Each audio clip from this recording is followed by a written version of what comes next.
Hola, hola a todas y a todos los que se están conectando. Bienvenidas y bienvenidos a este nuevo live eh, de la charla que tendremos el día de hoy, Naturaleza y Ciencia. Y tenemos acá al profe invitado, al profe Leonardo Almonacid. Hola, profe, ¿cómo está? Hola, ¿viene todo? Bien también. Bueno, Vamos a esperar que se conecte un poco más de personas para que podamos iniciar. Así sí, no que hay problema, esperamos. vale, así que si pueden contarle a sus amigas, a sus amigos que estamos haciendo un live para que puedan conectarse y saber más acerca del mundo de los hongos. Esperamos una semana, así que podemos esperar un poquito más.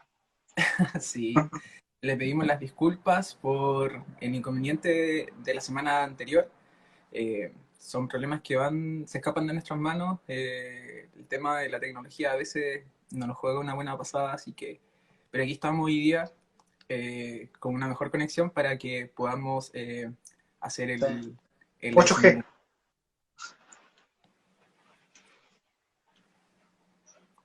Bueno, ya somos 12.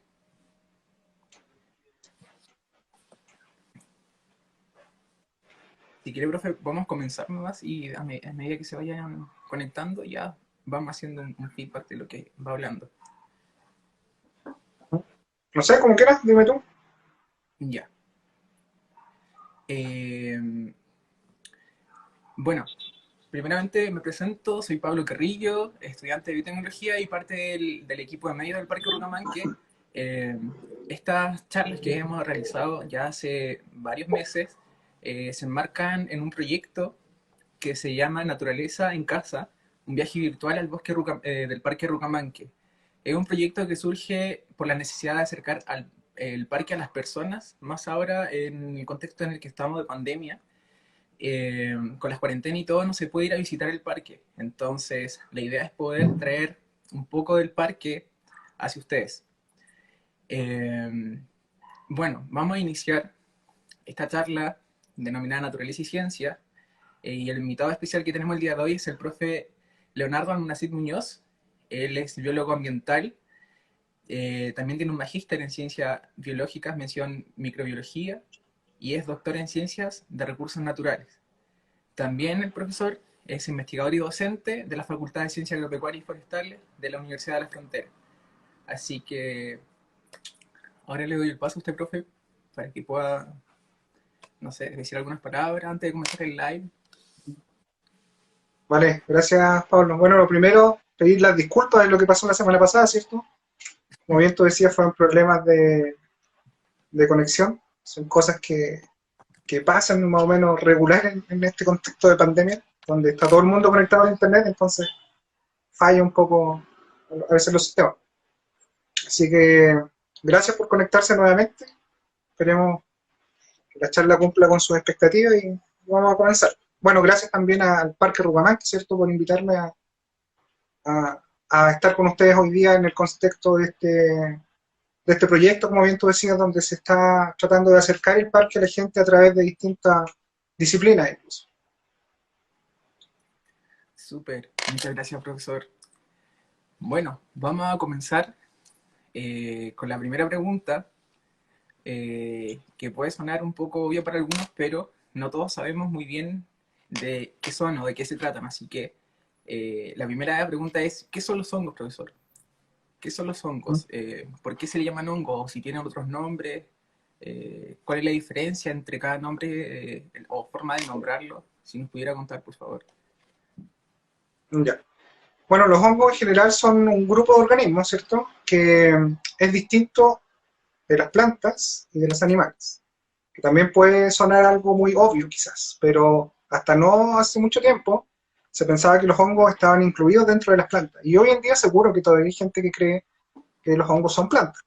Básicamente por eh, algunos se parecen, ¿cierto? Tienen la forma y son sésiles, no se mueven, entonces estaban catalogados dentro de eso. De hecho, hay colecciones de hongos que están dentro de los herbarios, ¿cierto? Porque, como te digo, hasta no hace mucho se consideraban que todavía eran plantas. Ahora, esto es un grupo totalmente distinto de organismos que cumplen distintos roles en la naturaleza. Cuando tú me preguntas de los nombres, bueno, en forma general nosotros llamamos, en este caso, hongo, o es muy común para las personas diferenciar un hongo como algo que nosotros vemos, ¿cierto? Estas estructuras que nosotros vemos que salen cercanas en este tiempo, en otoño, ¿cierto? Que salen en los bosques, que salen en la orilla de los caminos, en los prados, en nuestras casas, generalmente en todas partes, los hongos están en todos lugares. Pero si somos más estrictos en cuanto a los conceptos, eso corresponde a la estructura reproductiva de un hongo. ¿Ya? Este hongo, este esporocarpo también, ¿cierto? Hay distintas formas de llamarlo, la Z, ¿ya? Es la estructura de reproducción. Los hongos en general está compuesto por una trama, ¿cierto?, enlazada de hifas que en conjunto forman un micelio. Y esas hifas y ese micelio están siempre en el sustrato donde estos crecen. Por ejemplo, los que crecen en madera, las hifas están en la madera, los que crecen en el suelo, las hifas se encuentran en todo momento bajo el suelo, pero nosotros no las vemos. ¿Y cuándo vemos? Cuando las condiciones ambientales son óptimas y este hongo genera esta estructura para poder reproducirse. El hongo se reproduce por esporas. Entonces forma esta estructura, libera las esporas, las cuales se transportan, ya sea por el viento, por el agua, por animales, y así va generando nueva descendencia, expandiéndose en los lugares, en el territorio. Pero está, a ver, ahora no está mal decir hongo, ¿cierto? Tampoco es que uno vaya diciendo, mira, una estructura reproductora de un hongo, o sea, es como, se entiende que cuando uno dice un hongo, es lo que está viendo. No solo estas estructuras que son muy bonitas, llamativas, coloridas, ¿cierto? Son hongos, lo que crece en nuestro, no sé, en una fruta en descomposición, etcétera, en ropa, en tablas, bueno, en todas partes, que se ven como pelos, ahí uno dice, mira, esto tiene pelo. Claro, eso corresponde a las hifas, ¿cierto?, al micelio, y también son hongos, solamente que son de otro tipo, eso los podemos denominar microhongos, ¿ya? Generan estructuras de reproducción, pero esas estructuras las necesitamos, para poder observarlas necesitamos, por ejemplo, un microscopio. No como los que denominamos macrohongos, ¿cierto?, que los podemos ver a simple vista, por su tamaño. Yeah. Profesor, usted mencionaba algunas estructuras donde se desarrollan los hongos. ¿Qué otras estructuras más se fijan los hongos para crecer o en qué regiones habitan normalmente? Los hongos son organismos que se encuentran en todas partes, ¿ya? En todo tipo de lugares, en el suelo, en madera, en todo tipo de elementos, sobre minerales, en todos los lugares. En nuestro cuerpo tiene más microorganismos que células, entre hongos y bacterias, ¿ya? No es algo aislado la presencia de los microorganismos en general. Hoy día es un microorganismo el que nos tiene en la casa todo, ¿cierto? Un virus, en este caso. Pero los hongos crecen en todos los ambientes. Sin embargo, hay algunos que son más idóneos para su desarrollo, generalmente por la cantidad de materia orgánica que tienen, porque los hongos se alimentan, ¿cierto? Se alimentan, igual que nosotros, necesitan nutrientes para crecer. Ahora su alimentación es un poco distinta, ¿cierto? Ellos, para digerir un alimento, secretan enzimas al medio, y esas enzimas comienzan a degradar la materia orgánica. Entonces, en un bosque, por ejemplo, degradan las hojas, la madera, y eso libera los nutrientes que son utilizados por las plantas y por ellos mismos también para su crecimiento. Entonces, los lugares donde hay alto contenido de materia orgánica son lugares idóneos para el crecimiento de los hongos, como por ejemplo un bosque. Sin embargo, hay otros también que requieren menos nutrientes y que están adaptados a crecer en lugares donde no existen muchos nutrientes, ¿ya? Pero va a haber quizás una menor diversidad y esos quizás van a tener otro tipo de adaptación. Pero así en forma general, global, podemos decir que un lugar donde crecen muchos hongos, macrohongos especialmente, son los ecosistemas boscosos. Profesor, en los comentarios nos mencionan que la semana pasada preguntaron si habían hongos en humedales. ¿Existen hongos en los humedales o no? Sí, como te digo, los hongos están en todas partes. Y los humedales cumplen con un requisito que es muy importante para el desarrollo de los hongos, que es la presencia de agua, ¿ya? El agua es un elemento clave para el crecimiento de del hongo. Hoy en día, si en Rucamanque o en cualquier lugar de la zona no encontramos muchos hongos hoy día, es porque aún no llueve. Luego de que comienza a llover, de que hayan lluvias fuertes, vamos a empezar a ver cómo empiezan a generarse todos estos carpóforos, todas las setas empiezan a salir. El agua es clave, por ejemplo, para el desarrollo del micelio, de la hifa. O el primer paso es que la espora se hincha, y esa espora se hincha por la captación de agua, por la absorción de agua. También por este proceso que te decía de alimentación. Cuando se liberan las enzimas al medio, estas enzimas trabajan también en este sustrato acuoso, digamos, y también para poder absorber los nutrientes que estas enzimas degradaron, se necesita del agua. Por lo tanto, es uno de los requisitos más importantes para que aparezcan estos organismos. Entonces, si en un humedal tenemos mucha agua y aparte tenemos materia orgánica, ¿cierto? Pero también hay presencia de especies vegetales, sí van a haber hongos. Yeah. Profesor, hablando más o menos del periodo donde se desarrollan los hongos y uno puede encontrarlos en el bosque, específicamente en un calendario, ¿de qué mes a qué mes es más probable encontrar hongos en los bosques? Bueno, como te decía, esto tiene que ver con las condiciones climáticas. Entonces, por lo general los hongos aparecen en otoño, ¿ya? Ahora, por ejemplo, debería ser un buen momento para que ya aparezcan. Hay lugares donde ya hay muchos hongos, pero son lugares donde ya se han experimentado lluvias fuertes, por ejemplo, ¿ya?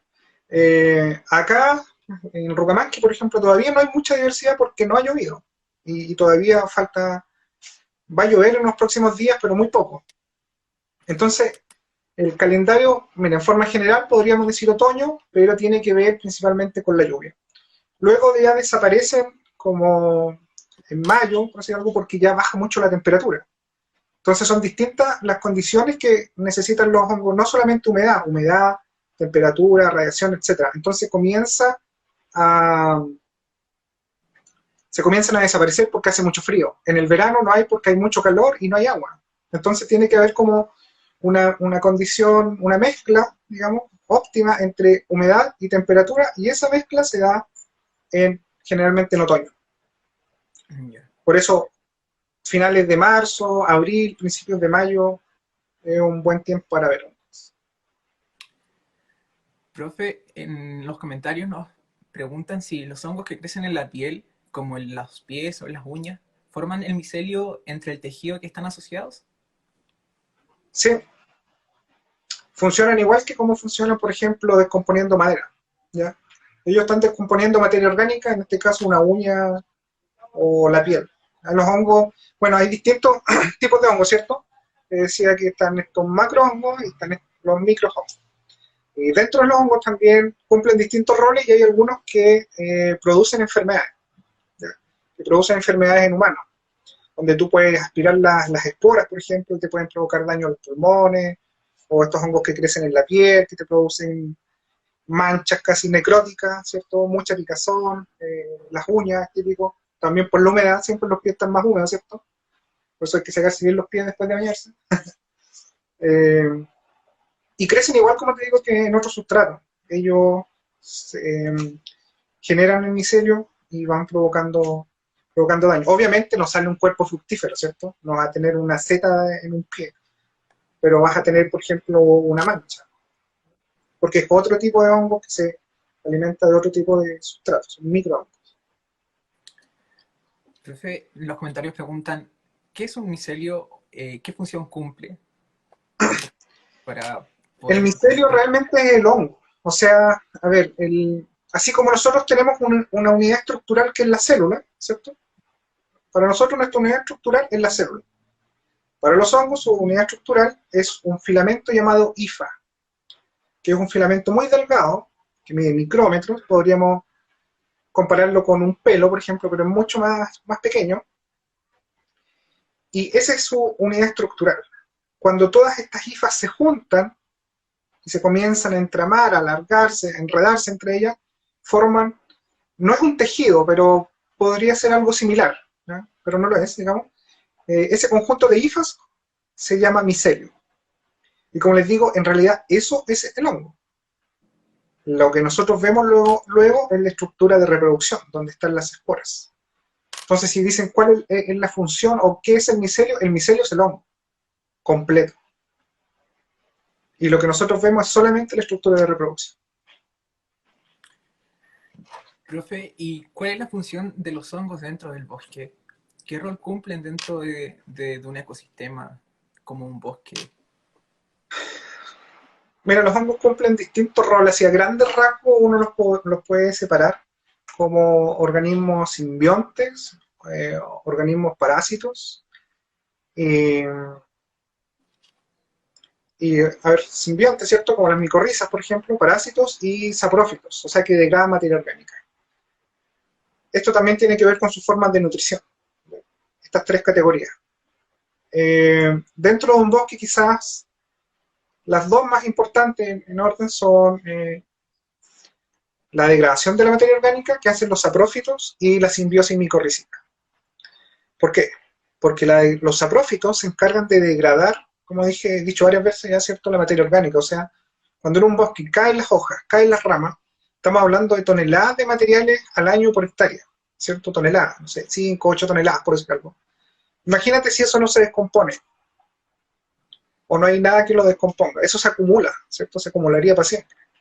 Entonces, lo que hacen estos organismos son los encargados de agarrar, tomar esas toneladas de materia orgánica, de hojas, ramas, etcétera, que caen al suelo y la degradan y liberan los nutrientes. Cuando hay una hoja, una rama, un árbol no puede tomar la hoja por su raíz y absorberla, ¿cierto? Ni la rama, sino que necesita tomar el nitrógeno, el fósforo, el carbono, los microelementos, etcétera, absorberlos en su forma catiónica, ¿cierto? O sea, como elementos puros, como nitrógeno, como fósforo, como carbono. Entonces lo que hacen los hongos, degradan eso y liberan estos nutrientes al medio, al suelo. Y eso queda en solución, digamos, la solución de suelo. Desde ahí, esos nutrientes los captan las plantas para su crecimiento, para su desarrollo, y los mismos hongos, las bacterias y otros organismos que puedan utilizar. Entonces, clave, ese proceso de degradación de materia orgánica. Libera los nutrientes, aumenta los nutrientes. En un bosque, por ejemplo, no se fertiliza, ¿cierto? No es como un campo agrícola donde sí se usa fertilización. El bosque se fertiliza solo, bota su materia orgánica y los hongos que están ahí son encargados de liberar los nutrientes. El otro punto importante es la simbiosis. ¿Por qué? Porque esta simbiosis hace que ese proceso de absorción de nutrientes y de agua sea mucho más eficiente. O sea, si una planta tiene una capacidad para absorber cierta cantidad de agua y cierta cantidad de nutrientes, si esa misma planta está micorrizada, por el simple hecho de aumentar su superficie de absorción, porque los hongos le dan una mayor extensión, le permite llegar más lejos a fuentes de agua que están más lejos y a fuentes de nutrientes más lejos, este árbol va a poder nutrirse de una mejor manera. O sea, aumenta la eficiencia de la captación de nutrientes y de agua, la simbiosis. Por eso es súper importante ese proceso también, que no es un proceso aislado. El 90% de las plantas tienen asociaciones con hongos.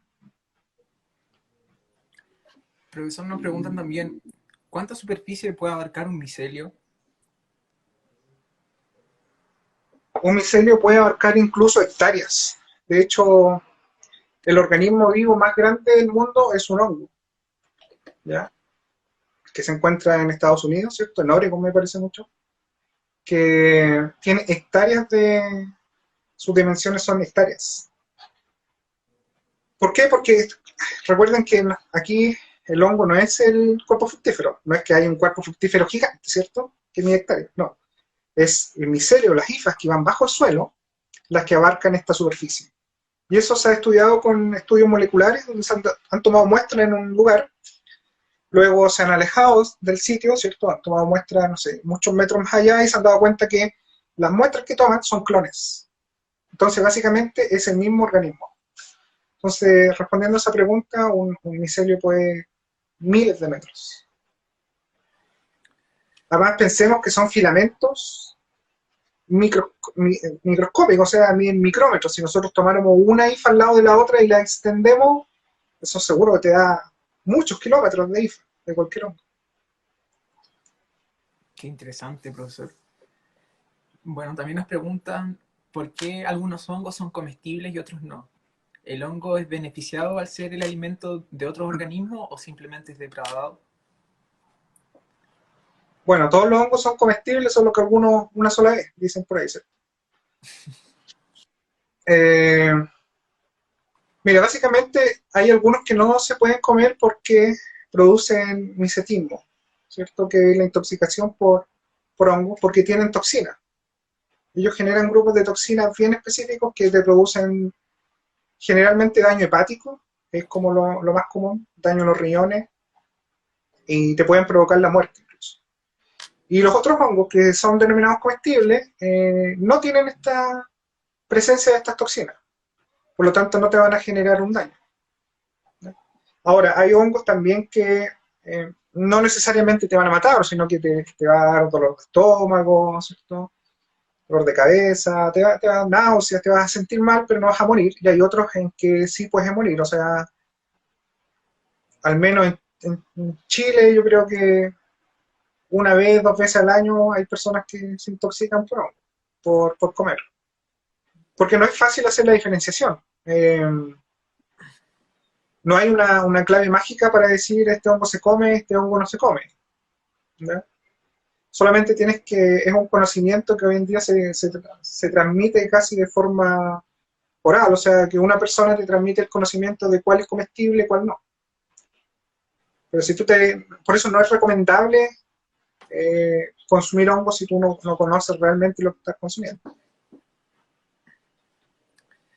¿Qué tan peligroso puede ser comer un hongo que, o sea, la intoxicación, hasta qué punto puede llegar en el organismo? Hasta la muerte. Ya. Por ejemplo, una manita faloide, si tú comes una manita faloide entera, te puedes morir en un par de días. Y los otros te pueden producir intoxicaciones más o menos graves. Y otros no te van a producir nada porque son comestibles. Como te digo, no tienen este tipo de toxinas, pero te pueden producir la muerte. Mira, aquí en Chile no, pero como dato hay un hongo que me parece mucho que en Australia, ¿cierto? Australia siempre tiene cosas más exóticas, que te transmite las toxinas solamente por el tacto. O sea, tú lo tocas y el hongo te transmite las toxinas a través de la piel, llega al torrente sanguíneo y te puede matar por tocarlo. Pero bueno, acá no es el caso.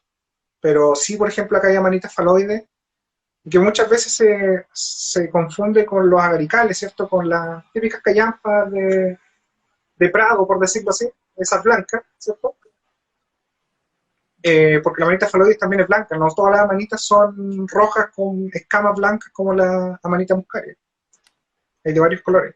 Entonces las blancas, por lo general, no sé, uno tiende a pensar como que lo que es fuerte en la naturaleza es como peligroso, pero si es blanco, es bueno, ¿cierto? Pero esta te produce mucho daño. Profesor, ¿cuál es la diversidad de hongo en Chile? ¿Cuántas especies aproximadamente hay descritas? ¿Y cuántas especies más o menos posee el Parque Rucamanque? Ya, mira, en general, los hongos que se conocen, empecemos de algo más malo, a nivel mundial, es como entre el 7 y 10%. Hay como 120.000, 140.000 especies descritas, pero se estima que pueden haber más de 2 millones, incluso casi 3 millones de especies que aún no están descritas. O sea, lo que se conoce, hay un 90% por conocer. ¿Ya? Faltan muchas personas que se interesen en el estudio de los hongos. Hongos sobran, pero faltan personas que se preocupan de estudiarlos. Especies descritas, bueno, en Chile hay como aproximadamente 3.000 especies, como 700 que son macro hongos. ¿Ya? Eso va variando siempre, ¿cierto? Porque como te digo, uno no puedes tener un número exacto porque eso depende del esfuerzo de búsqueda, digamos, entre comillas. Porque lo que se conoce es lo que se ha buscado por las pocas personas que se dedican a esto. O sea, si esas personas empiezan a ampliar los lugares donde van a buscar hongos, seguro que esta lista va a crecer. Y si se suman más personas a estudiar, esto va a ir creciendo y es lo que se espera. En Rucamanque, en forma particular, no existe todavía ese registro. Estamos trabajando por eso, sí, en generar este registro de diversidad. Hay muchos hongos, pero no, como te digo, hasta la fecha no se había realizado ni un trabajo, algo que nosotros vamos a cambiar, queremos cambiar eso, queremos que el Parque Rucamanque sea un lugar de difusión incluso de este grupo de organismos, y por lo tanto estamos trabajando para poder tener un catastro de esta diversidad. El problema es que estamos en pandemia, ¿cierto? Nos tocó justo este tiempo, pero algo estamos tratando de hacer. Así que esperamos que en un par de años más, ojalá no sean muchos, poder responder a esa pregunta con mayor exactitud y decir, existen más aproximadamente tantas especies.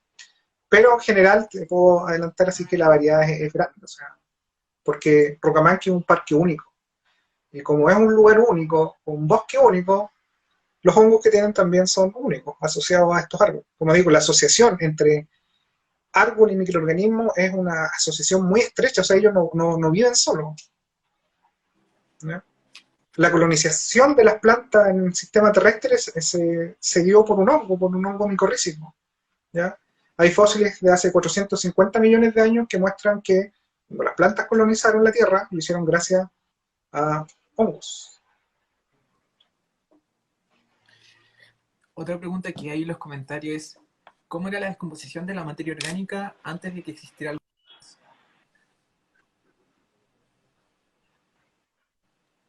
Disculpa, no te escuché justo como que se cortó un poco. La pregunta dice, ¿cómo era la descomposición de la materia orgánica antes de que existieran los hongos? ¿Cómo era la descomposición de la materia antes que se existiera el hongo no había materia orgánica, seguro, porque no había muchas plantas, porque las plantas, como te digo, evolucionaron junto con los hongos, entonces no había mucho que descomponer. Ahora tampoco, bien, si los hongos son muy importantes, no son los únicos que descomponen materia orgánica, ¿ya? También están las bacterias, eh, también macroorganismos, ¿cierto? Artrópodos, etcétera, gusanos, ¿sí? Que también hacen su parte. Los hongos tienen un rol importantísimo, pero también se ven ayudados, digamos, por este otro tipo de organismos. Las bacterias también son súper importantes, no hay que dejarlas de lado, ¿cierto? Y son mucho más abundantes también. En un gramo de suelo hay más bacterias que hongos, por ejemplo. Y en lugares extremos, digamos, donde no había materia orgánica, siempre han existido bacterias del tipo principalmente arquea, bueno, que hoy día sabemos que son un grupo distinto a las eubacterias. Profesor, dentro de la variedad de hongos que existen en el mundo, ¿existen hongos bioluminiscentes o no? Si nos pudiera contar un Sí, poco. sí, existen hongos bioluminiscentes. De repente anda por ahí algunas fotos así como de unas setas medias verdes fosforescentes, ¿cierto? No me acuerdo en este momento el nombre, pero existen. Y es por una proteína que genera este efecto lumínico. Sí existen. Aquí en Chile no, Ya. pero sí existen. Eh, ¿Es un mito que mientras más colorido el hongo sea más tóxico? Había mencionado algo antes, pero surgió de nuevo otra duda. Sí, sí, por ejemplo, sí, es un mito porque, mira, si comparamos dos amanitas, tenemos la manita muscaria y la manita faloide. La manita muscaria es roja con escamas blancas, o sea, es súper llamativa, ¿cierto? Todo el mundo la ha visto alguna vez. Y la comparamos con la manita faloide, la manita muscaria es menos tóxica que la manita faloide. La manita faloide te puede producir la muerte y la manita muscaria, de hecho, hay muchas personas que la usan de manera, digamos, recreativa, entre comillas, porque no tiene un efecto tan tóxico. Entonces lo del color no es un indicativo. Se puede usar para algunas formas, pero realmente no lo es. Y los hongos tenemos una variedad de colores inmensa, ¿cierto? Hay de todos colores, blanco, negro, amarillo, rojo, el color que te imagines, y de todas las formas también. Tampoco la forma tiene que ver con si es tóxico o no es tóxico. Tampoco hay que confiarse mucho que, por ejemplo, porque una manita se la come un conejo, a ti no te va a hacer nada. O se la come un zorro u otro, porque somos organismos distintos, ¿cierto? La tolerancia que tiene, no necesariamente el cuerpo de un conejo va a funcionar igual que el cuerpo de nosotros, entonces tampoco hay que confiarse de eso. Eh, Otra pregunta es si existe alguna característica o atributo para diferenciar hongos venenosos de los comestibles. No, ninguna. No existe ninguna característica ni nada. Por eso, como digo, hay que tener mucho cuidado con la recolección de hongos. Ahora, cuando tú colectas hongos, tú puedes ir identificando algunas características del hongo que tú sabes que es comestible. Por ejemplo, en una plantación de pino, eh, podemos tener 3 o 4 variedades de hongo, por decir, y la que usan mucho los lactarios se llaman Conexión. Paxillus. Ahora el lactarius, cuando tú lo cortas, Vamos a ver si es genera que un látex que es color naranjo. se retoma la conexión del profesor. ¿Profe nos escucha? ¿Sí? Ya, se nos había pegado un poco. Ah, ya. ¿Lo repito entonces? Pablo está pegado. ¿Ahí sí? Sí, ahora sí.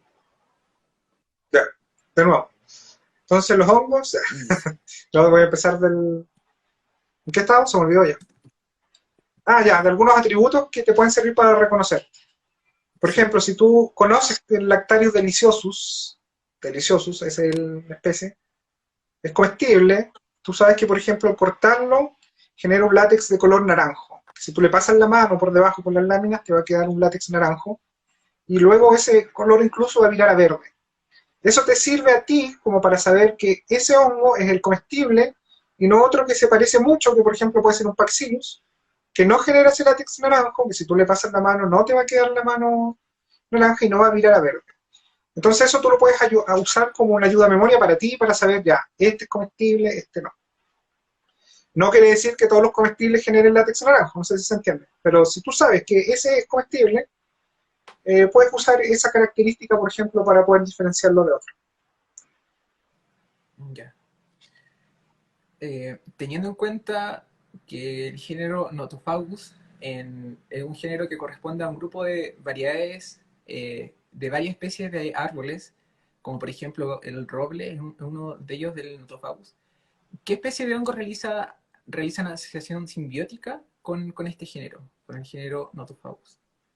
Muchas especies, casi todas las especies que tú encuentras en el bosque están asociadas de forma simbiótica al género notofago. Todas las que están en el suelo, ¿cierto?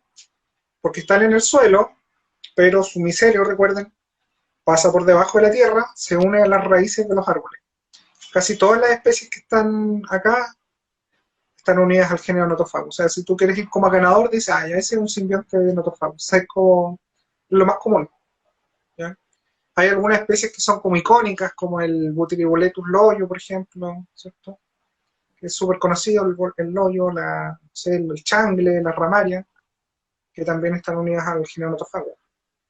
Pero generalmente todos los que son simbiontes se unen muy bien a este tipo de hongos, o de bosque. Profesor, hay una pregunta que dice si está bien decir hongo, callampa o seta. ¿De qué forma Es lo lo podemos mismo. llamar? O sea, tú puedes decir hongo, callampa, seta, carpóforo, y como tres más rebuscar, pero es lo mismo. Ahora, como te decía, básicamente todo lo que vemos no es el hongo en sí, pero tampoco podemos ir diciendo la estructura reproductiva del hongo, ¿cierto? Se entiende la idea de que es el hongo. Pero Z está bien, carpóforo está bien, callampa está bien, no hay problema con la terminología, carpóforo, da lo mismo, Hay otra pregunta que esporóforo. dice, profesor, ¿sabe algo sobre el hongo que está amenazado, que está amenazando a los anfibios chilenos? Sí, sí, algo sé. Por un trabajo que hicimos una vez en un curso con unos muchachos, hicieron en un electivo que hago, me parece mucho, sí. Ellos hicieron un trabajo acerca de eso. No me acuerdo el nombre ahora, te mentiría. Puedo inventar un nombre, pero no me acuerdo realmente. Y claro, este hongo aprovecha esa característica, como te digo, de la alta humedad y se pega en los anfibios. Y básicamente es un parásito. En este caso es un parásito que está atacando específicamente a ese hongo y le genera la muerte. ¿Por qué? Porque empieza a crecer sobre él, se ramifica, genera las hifas, forma su micelio y finalmente le produce la muerte, lo ahoga básicamente. Los anfibios necesitan de la piel, ¿cierto? De la humedad para poder respirar también, para generar sus procesos biológicos. Entonces cuando se ven invadidos por este hongo, por el micelio, ellos se mueren. Como te decía, los hongos están presentes en todos lados, no solamente los hongos son las setas que nosotros vemos en el bosque, en el agua hay hongos, hay todo un grupo que se denomina, por ejemplo, Bifomicete acuáticos, ¿no? Que también ellos cumplen su rol. Hay hongos que viven en el agua, eh, no son setas, tú nunca vas a ver una seta en un río, así por debajo, ¿no? Son hongos microscópicos y que también se dedican, por ejemplo, a degradar materia orgánica. Y también hay parásitos. Como te decía, según su forma de nutrición, y su modo, su rol también de vida, digamos, los hongos son o saprófitos o simbiontes o parásitos. Entonces, en este caso, ese es un parásito de estas ranas. ¿Y cuál es un problema? O sea, una vez que llega la rana, no lo puedes sacar de ahí, no tienes como, no tiene control. Interesante. Profesor, otra consulta acerca de la recolección de los hongos. Muchas personas salen a recolectar hongos al bosque. ¿Cómo debe ser el proceso de recolección del hongo? ¿Cuál es la importancia de recolectarlo de la manera adecuada? Si nos pudiera contar un poco acerca de eso. Ajá. Sí, bueno, en general, con todos los recursos naturales debería tratar de aplicarse el término de sustentabilidad, ¿cierto? Donde tú puedas ocupar pero de forma consciente y dejando que las generaciones futuras también tengan acceso a este recurso. En este caso, en el caso de los hongos, buenas prácticas son, por ejemplo, cortarlos, tratar de cortarlos con un cuchillo más que arrancarlos. Cuando los arrancas de forma muy violenta o muy rápido, estás dañando el micelio, que realmente es el cuerpo del hongo, ¿cierto? Que es el hongo en general, el hongo verdadero, digamos, entre comillas. Estás dañando el micelio. Cuando te los llevas, si hay partes que no vas a utilizar, ¿ya? Por ejemplo, algunos hongos tú tienes que sacarle la cutícula o abajo tienes que sacarle las esporas porque no se comen, ¿ya? Es bueno que eso, por ejemplo, lo limpies en el mismo lugar y lo trates de esparcir, para que haya una dispersión de esporas. No va a ser una dispersión natural como lo habría hecho el hongo, pero es mejor a que lo traigas a tu casa y lo botes en el basurero, ¿sí? El transporte también es recomendable hacerlo, por ejemplo, en un canasto, porque también a medida que tú vas avanzando, vas caminando, las esporas se van soltando y eso te puede generar que nuevamente tengas el crecimiento de estas setas. Y lo otro, que es más básico todavía, es colectar solamente lo que vas a consumir, ¿cierto? No colectar de más. Los hongos se degradan rápidamente, básicamente son, como te decía, el 90% agua, entonces si tú vas a colectar, no sé, 10 kilos de un hongo y con suerte te vas a comer 500 gramos o un kilo, el resto se te va a podrir. Entonces hay que ser consciente en ese sentido, de buenas prácticas y de colectar lo que sea necesario, no más que eso. Ancestralmente los hongos han sido fuente de trabajo para muchas personas, ¿no? Una de alimentación y otra se han usado como por comercio. Aprovechando el tema del que estamos hablando de recolección de hongos, hacemos un llamado también a, a todas y a todos que cuando visiten el Parque Urucamanque no extraigan hongos, ya que tiene un rol muy fundamental en la función del ecosistema. Aparte que el Parque Urucamanque vela por la conservación de la fauna originaria del Valle Central. Entonces, la idea es que podamos conservarlo lo mayor posible con todos sus elementos. Entonces, la idea es que no se extraigan los hongos del parque. Em, Sí, si les interesa, ¿no? Para complementar más tu idea, si les interesan los hongos y les gustan, lo mejor es fotografiarlo. O sea, la fotografía de hongo es algo que es súper entretenido. Y lo pueden fotografiar y lo dejan ahí. Después pueden ir de nuevo y lo fotografían de nuevo. Si lo pescan y se lo llevan a su casa, les va a durar un día y el otro día no va a aparecer nada, así que se va a degradar. Es mejor dejarlos ahí para que cada vez que vayan a visitarlo lo puedan ir y ver de nuevo, sacarle otra foto, etc. Pero si quieren un pasatiempo con hongo, más que recolectarlo, les recomiendo la fotografía. Muchas gracias, profe. Bueno, tenemos muchas preguntas más. Vamos a continuar. Hay otra que habla de nuevo de las micorrizas. Dice, ¿todos los hongos pueden formar micorrizas? Se refiere a lo que se encuentran en el suelo. O sea, hay hongos que son micorrízicos y otros hongos que no son micorrízicos, ¿ya? Ya. Y también tenemos distintos tipos de micorrizas. Tenemos, a ver, así de grandes rasgos, como cuatro. Tenemos las ectomicorrizas, las endomicorrizas, las helicoides y las micorrizas de orquídeoides.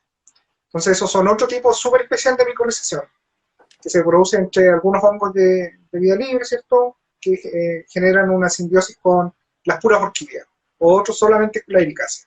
Pero los más comunes son las ectomicorrizas y las endomicorrizas. Las endomicorrizas generan, son micorrizas, pero que no forman estos cuerpos fructíferos. Que también para verlas uno puede sacar la raíz, hay que teñirla, mirarla en un microscopio y ahí observar algunas estructuras, como las esporas, las hifas, arbúsculos, etc. Y los que nosotros vemos, estas setas que vemos en el camino, en los bosques, perdón, ellos forman un tipo de micorriza que se denomina ectomicorriza, que generan otra estructura distinta, ellas rodean la planta, ¿ya? Generando lo que se denomina un manto, que es un montón de hifas que cubre la raíz completa, y dentro generan lo que se denomina red de Harting, que son hifas que van pasando entre las células, donde se hace el intercambio de nutrientes y de agua. Entonces, volviendo a la pregunta, no todos los hongos son micorrízicos, algunos sí, otros no, ¿ya? Eso también es un concepto que uno debe entender bien, que no es hongo micorrízico, no es que el hongo sea una micorriza, está bien, uno lo usa así y lo entiende, pero para explicarlo y que quede más claro, la micorrización es la asociación entre el hongo y la raíz, por eso se llama mico, de hongo, risa, de raíz. Paréntesis, pues. Profesor, tenemos otra pregunta. Dice, ¿los hongos que se asocian a Nothofagus pueden asociarse a otro tipo de árboles como los alerces? De hecho, los alerces no tienen ectomicorriza. Las araucarias tampoco tienen ectomicorriza. Las araucarias, por ejemplo, tienen endomicorriza. Ahora, en cuanto a la asociación, sí, eso está todo en proceso. Por ejemplo, las amanitas siempre se supo que estaban asociadas a la amanita, por ejemplo, muscaria, ¿cierto? A pino. Pero hoy en día tú puedes encontrar amanitas dentro de un bosque nativo, un bosque notofago, fácilmente. Entonces también eso evoluciona, ¿cierto? Cambia. A lo mejor hay un árbol que se asociaba solo a un hongo solo a un árbol, y ahora eso ya no es así, se asocia a una especie de notofago, a otra especie o a otras especies distintas, ¿no? No, no es que una regla general. Hay otra pregunta más que dice, si es verdad que en el Parque Rucamanque hay hongos que fueron descritos por primera vez. Sí, sí. Bueno, dentro de la página del parque ustedes pueden acceder a la parte de la biblioteca. Y en la biblioteca hay dos trabajos que son súper interesantes, fueron hechos por Get Partner, quien debe ser el mejor micólogo de Chile, ¿cierto? Hoy en día. Y él en el año 2005-2006 describió dos especies nuevas en el Parque Rucamanque. Hay una especie que es el Austrobacillum peweldeni, que forma como unas agallas, que a lo mejor ustedes lo han visto, o si no lo han visto, cuando las condiciones estén y puedan visitar el parque, los invito a estar atentos, ¿cierto? Que es un parásito obligado eh, del boqui, ¿cierto? De esta hidrangea torretifolia, me parece mucho bien. ¿Ya? Entonces es un parásito obligado. Ese fue escrito por primera vez el género y la especie. ¿Ya? Él propuso un género para ese hongo que encontró, que fue Austrobacillum, y la especie es Peweldeni, porque también esta enredadera se denomina Pewel. ¿Ya? Entonces, ese es uno que bueno, la descripción se hizo a partir de eso. Aquí para que quede un poquito más claro con esto. No, eso no quiere decir que, por ejemplo, esa especie esté solo en el parque, ¿ya? Esa especie está en otros lugares, pero la primera vez que se describió como tal, que se describió como especie nueva para la ciencia, se hizo con un espécimen del parque, o sea, el holotipo pertenece al parque. Un holotipo en taxonomía es un organismo en particular, un individuo X, del cual tú eh, describes una especie. Y ese organismo es uno del parque, el año 2006. Y lo mismo hizo con otro hongo que, que también hizo una descripción donde también fue el primer registro de esa especie en bosque sudamericano. También lo hizo con el bosque, el Tyropilus temucensis. Lo denominó temucensis por Temuco, ¿cierto? Hay otra pregunta en los comentarios y es si hay hongos que pueden incluso degradar el plástico y si hay otras aplicaciones novedosas como esta.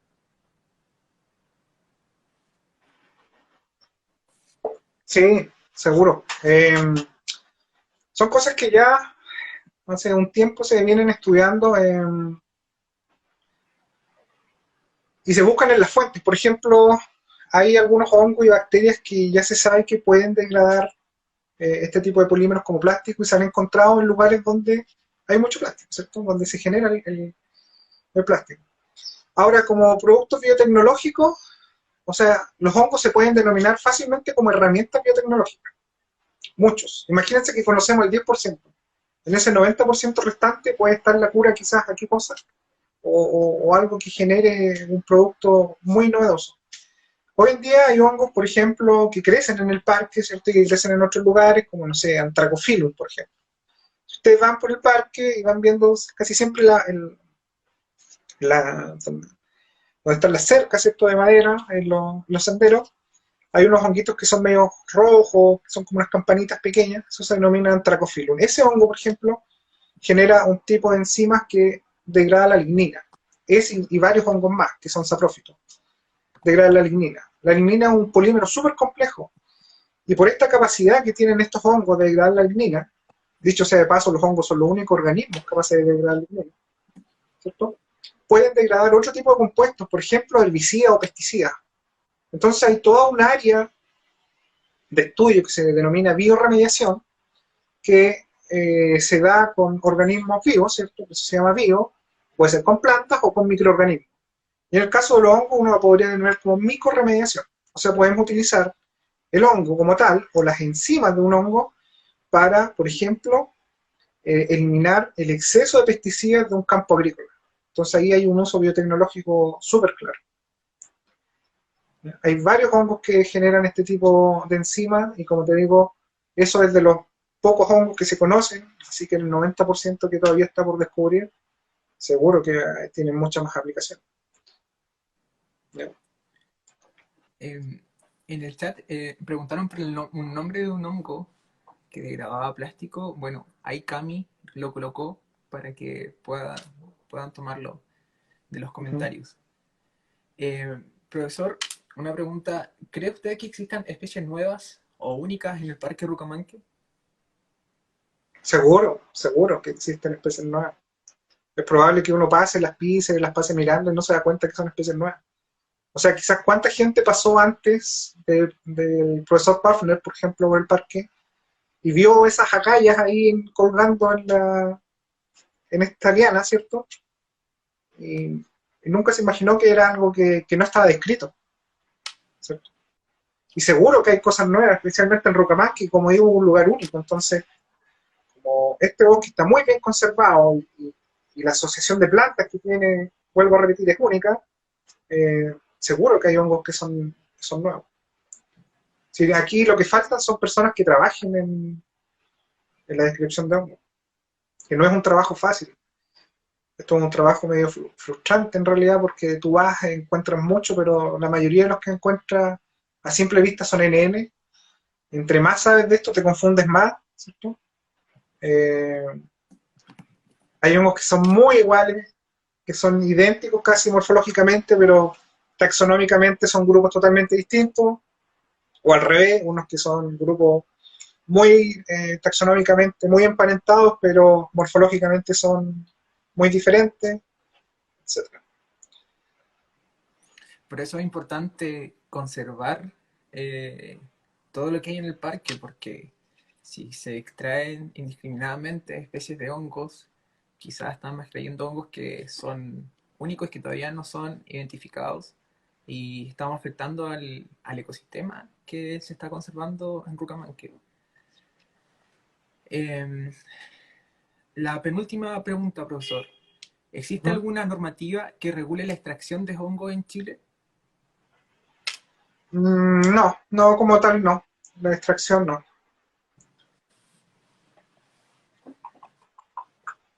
Hay hongos que están catalogados, de hecho, hoy en día como en peligro de extinción, pero eso debería ser como algo que, bueno, si tú lo sabes, de que tengas conciencia de no extraerlo, como el loyo, por ejemplo. O si hay 10, no extraiga los 10, extrae uno si es que realmente lo vas a comer, por ejemplo. Pero no es que haya una reglamentación que te impida colectar hongos. Profesor, ¿ha pensado en hacer un curso de identificación de hongos? Además, si nos puedes contar un poco acerca de Fungi Kits. Sí, FungiKit es una instancia para enseñar a los niños un poco más sobre los hongos. No digo lo de los hongos, es algo total.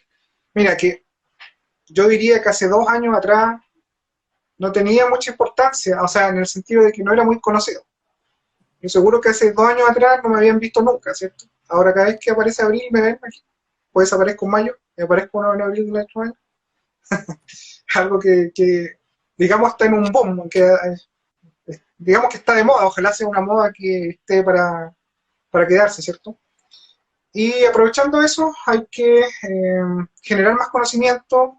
No existen muchos lugares para estudiar hongos, para estudiar micología, a nivel de universidades, de posgrado, menos a niveles de colegios o escuelas básicas.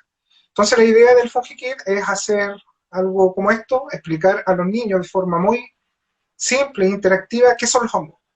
Porque si para uno es complicado el saber quizás qué son los hongos, qué hacen, para un niño no, es mucho más complejo.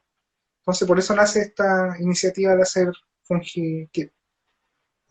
También creo que dentro de las actividades como Parque Rucamanque estamos pensando en generar algún curso, quizás no de identificación, como digo, hacer algo de identificación es complejo, porque la identificación de hongos es súper complicada, no es fácil, no es decir, ah, mira, este es acá, este es este.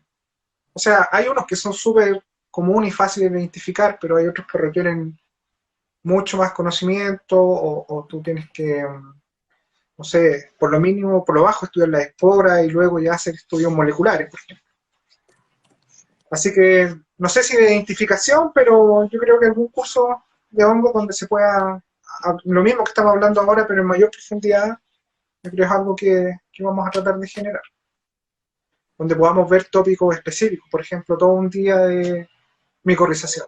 Cuáles son los procesos que ocurren, cómo se micorriza, cuáles son las estructuras, con imágenes, ¿cierto? Para ir viendo que uno se puede identificar mejor. ¿Cierto?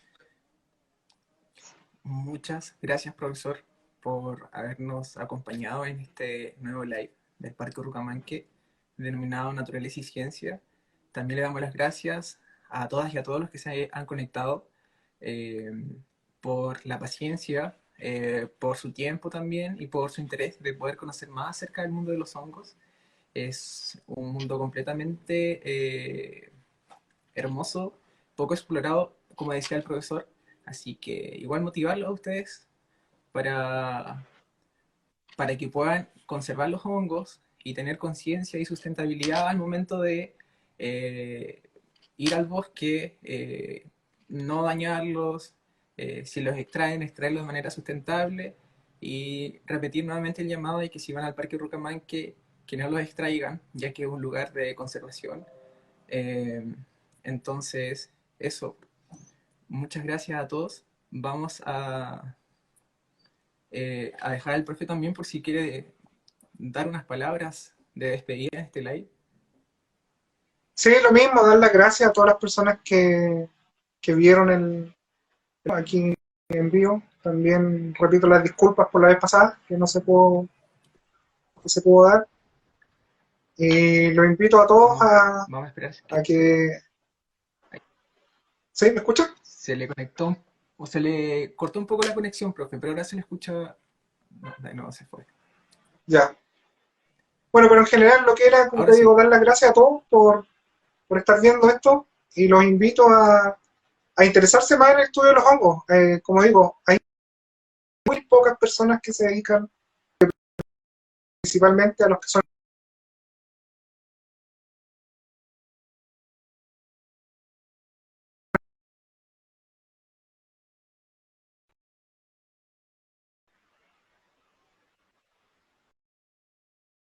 Se le arregla la conexión para que pueda terminar sus palabras finales y despedirnos de este live de esta semana. ¿Sí? Ahora sí, ahora se le escucha de nuevamente. Ah, ¿otra vez? Sí, justo estamos al final y se empezaba a cortar levemente la conexión.